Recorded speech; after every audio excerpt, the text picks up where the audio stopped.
Hello, BookTube. Hello, friends. Welcome to Lizzie Faye Loves Books. I'm Elizabeth, and I am in the car because I had to run a few errands. This afternoon has just gotten away from me, and I know that by the time I get back home, it's going to be dark. I did bring a few books with me, knowing that I was going to just have to do this in the car because by the time I get home, my husband's going to be home. I'm not going to want a video with him home, and I just decided to get this done right now. I'm going to kind of do an abbreviated Friday reads because normally I would tell you what I finished this past week and what I'm currently reading and what I am going to read next. But I have a kind of an announcement, I guess, of what I'm going to do tomorrow, and that's going to pretty much consume this weekend. So I mainly wanted to just get on here and tell you about that, and I'm not going to give you details about what I finished this past week because I'll just have to do that at the end of the month, which is coming up in another week. So anyway, just the highlights of what I finished. I'm happy to say I finished reading the Annotated Hobbit. This was my fourth read, I think, of The Hobbit. The very first time I ever read it was in print, and then I have listened to it on audio a couple of times, and then I have now read it in print again with the annotations, and that was super interesting, very enjoyable. I just really just took my time. I did kind of bump up my speed this past, well, I guess during this month, because I said that during September and October, I really wanted to be about the business of getting it finished and not have it carry on over in, especially not into next year, but I didn't want to carry it over into the holidays and all of that because I've got a lot of things still that I want to read. So I did finish that. This is edited by, or annotated by Douglas A. Anderson. And the thing, I'm actually technically not quite done with it now. I went ahead and marked it done when I got done with the actual Hobbit text. But in the back, there are some notes of the changes that J.R.R. Tolkien made from first edition to a couple of other editions. And so from the very first until the last changes he made, there are notes about that. And I am reading that so that I can say I read it cover to cover and all the notes and everything. So that's very enjoyable. In fact, it has made me want to watch the Hobbit movies now again. And I do own the first one and the third one. So I went ahead and checked out the second one from the library. And my husband and I have already watched the first one now since I finished that. And this weekend we may watch the second one, and so I can get it back to the library on Monday or Tuesday or whenever it's due. Although I'm going to be super busy reading or listening to audiobooks tomorrow because tomorrow is Dewey's 24-hour readathon. I haven't participated in that in a few years. The first time I ever did it, I did stay up all 24 hours, and the next time I did it, I did not. This time I am going to do as much as I can, but my reading is probably going to extend over into Sunday afternoon as well. Now, not all day Sunday because I do go to church and I lead the music at church. So I'm going to have to take my earbuds out long enough, to go to church and back. But for Saturday, for me and my time zone, it starts at 8 a.m. and then goes until 8 a.m. Sunday morning. And I have a 30-book TBR for Dewey's. That's because I'm also doing, of course, the Audible Escape to the End, and I have saved almost all of the little novellas that are on my Audible Escape wish list, and I made a list of them. I'm not going to list them all right here because I didn't even bring the list, but I will list them in the description of this video. They range anywhere from, I think, 35 minutes is the shortest one. There are 3 of them that are under an hour, and a few that are like an hour plus, and the longest one is, I want to say there are maybe 3 or 4 that are just over 3 hours. None of the 30 are longer than 4 hours. So that is my goal. Now, I did add up the hours, and I want to say it came out to be something like 62 audiobook hours. And I'm going to listen to everything at least at double speed. So that means I can whittle it down to 31 hours. So I still can't get all of them done in a 24-hour period.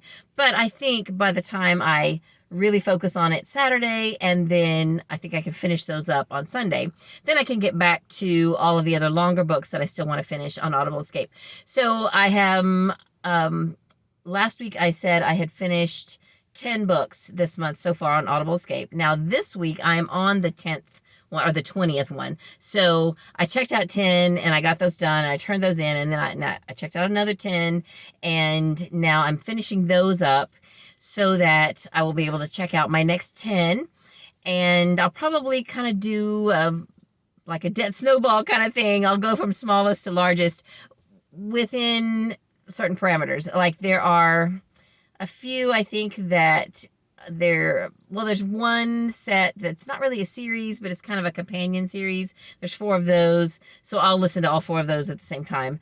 And that might be it. Several are by an author named Teresa Ives Lilly. She writes Christian novellas, and there are a few Amish ones. Those are very short. Almost all of them are going to be Christian-based books. So anyway, that is what I'm doing this weekend, and I thought I might try to vlog. So we had a yard sale last Saturday, and we got that done, and it's so exhausting that I just, the 3 of us, Katie and Randy and I, we were out working, and all we could do at the end of the day was just pull the tables inside the garage and shut the door. So that's kind of where they're still sitting. I haven't done anything else. I haven't packed anything away. Katie did sort out some of her clothes that she says, okay, these can be donated. And the reason I haven't done anything yet is A, I had other things to do that I had put off, and B, I am going to make one more attempt and do just another kind of mini yard sale on Halloween, because we live on the same street as our community Halloween event, and so we get a lot of foot traffic. Now it might be a little less this year because of COVID, but the event is definitely happening, and a lot of people will be walking past our house. We get a lot of trick-or-treaters, a lot of parents with kids and all that. So because we have so many things that are kid items, games, whatever, I still have some Halloween things, a couple of other holiday things, Thanksgiving, Christmas things. I am going to set that out, and I'm going to hand out candy, and I'm going to set that out and say, hey, here's a yard sale. Take a look.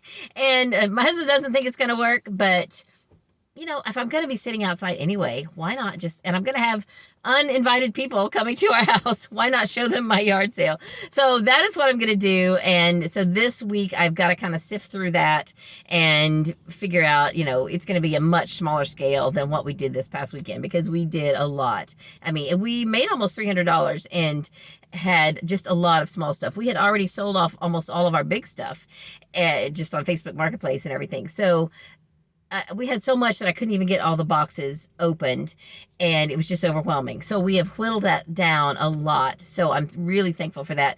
And I think now that we have a garage, I had said that I think I just wanted to have like one more garage sale and then don't do it anymore. But it's really kind of fun to do, even though it's a lot of work. And I still have a lot of things to sell that I didn't even get out. So I think I'm going to just maybe think about having a yard sale in the spring too. I don't know. We'll see.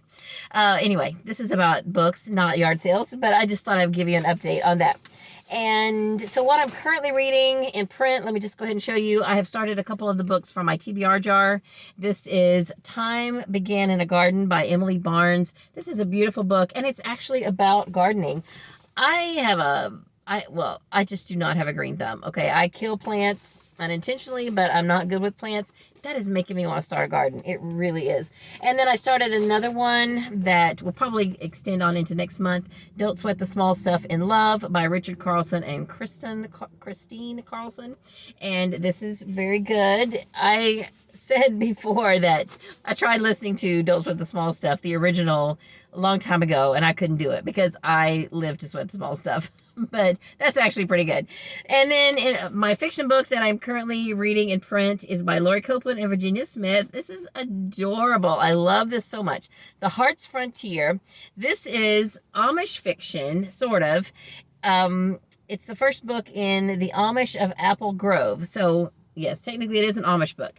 But it's from two perspectives, the Amish girl, and then we have a cowboy who leads cattle drives, and they meet up on the trail, this girl's family, and they have some problems on the trail. They need help, and so this cowboy who's leading, he stops the whole cattle drive to help them out, and we shall see how this is going to go. this so far is great. I'm not quite halfway done with it. And I would say that this so far, I think, is a really good introduction to Amish fiction because it's fun, it's sweet, it's light, it's got an element that's not Amish. It's got this whole cattle drive thing going, and then it's got the Amish family and a little bit about them. So even if you think you wouldn't want to read Amish fiction, like full immersed in Amish fiction, this is kind of half and half. And I'm really enjoying it a lot. So you'll hear me talk about this again. This is not my book. This is a library book. The reason I decided to go ahead and pick this up and read it in print is because the second and maybe the third book are on Audible Escape, but not the first one. I couldn't find this on Hoopla or anything. So I'm reading this in print, and then next week, before Audible Escape is done, I'm going to have this finished, and I'm going to listen to, for sure, at least the second book. And I'm super excited about it because this is awesome. I love it a lot.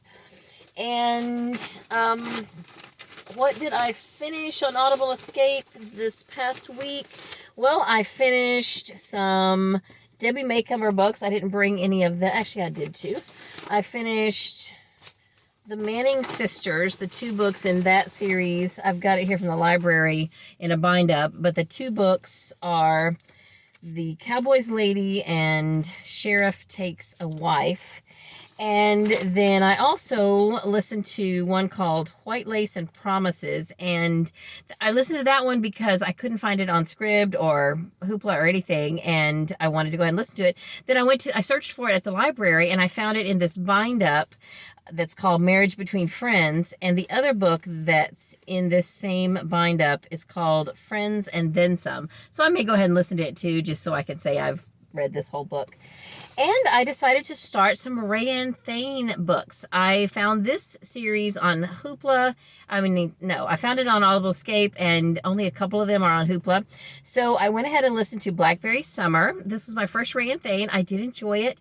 I had heard that she was very clean. Now, this particular book had a little bit of cussing and a lot of sexual tension, but no actual full-out sex scenes. So that was good. I have already listened to book 2. I finished it today, and it, I think, even had less cussing, which is good, and definitely very clean. So not, for those of you who want clean books and you're not looking for faith-based books, this, I think, is a good choice. In fact, Sarah from not Steeped in Books, Sarah the Bookish Knitter, did a video recommending some clean books that were not faith-based, and she mentioned RaeAnne Thayne, and so I did enjoy that. Then I also listened to a Karen Barnett book. Now, Karen Barnett wrote, or hopefully is still writing, the Vintage National Park series. I have read all 3 of these so far, but the one that I found on Audible Escape is called Mistaken, and it takes place in Prohibition times, and I thought it was quite good. I did enjoy it. This is not it. This is one of the Vintage National Parks, but I just don't have a physical copy of the other one. And I also forgot to mention the book I'm listening to in my car. It is Under a Maui Moon by Robin Jones Gunn. I started listening to this because book 2 of this series is on Audible Escape, but not the first one. And now both of them are on Hoopla. But I had already checked out the CDs from my library, so it's not taking away anything from my Audible Escape for me to listen to this in my car, because I do prefer CDs in my car as opposed to my phone. So that's about all I wanted to tell you. I am planning to get up early tomorrow, read my devotional materials and my nonfiction and all that, so that by 8 a.m. I can start with my audiobooks. And I'm thinking of vlogging a little bit. I'll probably vlog on my old camera so that I can insert pictures of each of the books. So it won't come out right after. It'll take me a day or 2 to get it edited. But I think it'll be fun to vlog and see if I can get through all 30 of those books by the end of the weekend, or however long it takes me. I'll just probably keep going as long as it takes me. So anyway, what are you reading this weekend? I would love to chat with you in the comments, and I will see you soon. I hope you're having a great day. Read a good book, and God bless you.